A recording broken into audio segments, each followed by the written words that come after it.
Good morning, students. Today's our topic is transportation and administration during Sultanate. First of all, transportation. The people of that age were not aware of the modern scientific instruments. Hand-driven carts and draught animals were chiefly used as the means of transport. Decorated chariots were also used by the rich people of society. The horses and camel etc. were used for taking passenger from one place to the another.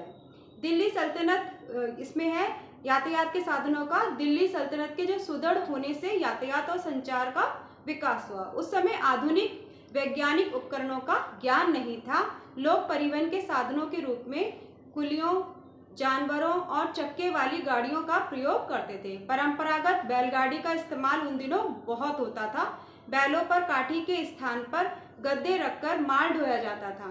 सवारी के लिए घोड़े, खच्चर और कभी कभी गधों, ऊंट का भी इस्तेमाल किया जाता था। नदियों में नावों और सागरों में पाल वाले जलयानों का भी उपयोग किया जाता था। Next topic is administration during सल्तनत। द सल्तनत communist in the year 1206 and came to an end in the year 1526. Thus the Sultanate ruled over India for a duration of 320 years.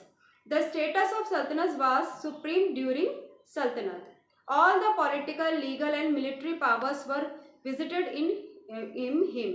He was responsible for the defense and safety of his subject. All the top ranked officials like generals in the army and the judges in the court were appointed by him.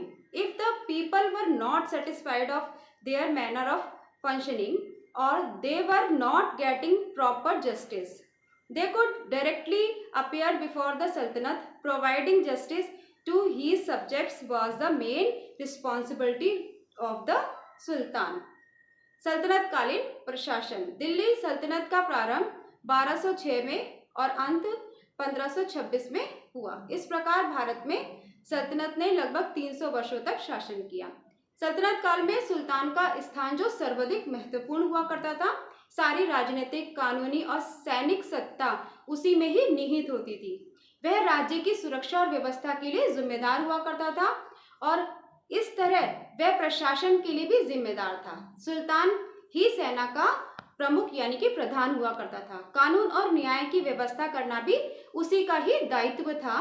इस कार्य के लिए वह न्यायाधीशों की नियुक्ति करता था।